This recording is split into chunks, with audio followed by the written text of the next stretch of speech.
बादशाह अकबर को पहेली सुनाने और सुनने का काफी शौक था। कहने का मतलब यह कि पक्के पहेलीबाज थे।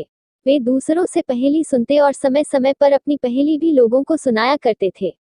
एक दिन बादशाह अकबर ने बीरबल को एक नई पहेली सुनाई। ऊपर ढक्कन नीचे ढक्कन, मध्य मध्य खरबूजा, मौ छुरी से काटे आपहिन, अर्थ तासु नाहिन दूजा। बीरबल ने ऐसी पहेली कभी नहीं सुनी थी, इसलिए वह चकरा गया। उस पहेली का अर्थ उसकी समझ में नहीं आ रहा था। अतः प्रार्थना करते हुए बादशाह से बोला, जहां पनाह, अगर मुझे कुछ दिनों की मोहलत दी जाए तो मैं इसका अर्थ अच्छी तरह समझकर आपको बता सकूंगा। बादशाह ने उसका प्रस्ताव मंजूर कर लिया। बीरबल अर्थ समझने के लिए वहां से चल पड़ा। वह एक गांव में पहुंचा। एक तो गर्मी के दिन, दूसरे रास्ते की थकन से परेशान व विवश होकर वह एक घर में घुस गया। घर के भीतर एक लड़की भोजन बना रही थी। एक गांव पहुंचे बीरबल ने लड़की से क्या सवाल किया। बेटी, क्या कर रही हो? उसने पूछा। लड़की ने उत्तर दिया, आप देख नहीं रहे हैं, मैं बेटी को पकाती और माँ को जलाती हूँ।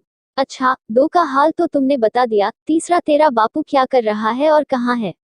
बीरबल ने पूछा। वह मिट्टी में मिट्टी मिला रहे हैं, लड़की ने जवाब दिया। इस जवाब को सुनकर बीरबल ने फिर पूछा, तेरी माँ क्या कर रही है? एक को दो कर रही है, लड़की ने कहा। लड़की के मुंह से पहली सुनकर बीरबल को कैसा लगा? बीरबल को लड़की से ऐसी आशा नहीं थी, परंतु वह ऐसी पंडित निकली कि उसके उत्तर से वह एकदम आश्चर्यचकित रह गया। इसी बीच उसके माता पिता भी आ पहुंचे। बीरबल ने उनसे सारा समाचार कह सुनाया। लड़की का पिता बोला, मेरी लड़की ने आपको ठीक उत्तर दिया है। अरहर की दाल अरहर की सूखी लकड़ी से पक रही है। मैं अपनी बिरादरी का एक मुर्दा जलाने गया था और मेरी पत्नी पड़ोस में मसूर की दाल दल रही थी। बीरबल लड़की की पहेली भरी बातों से बड़ा खुश हुआ।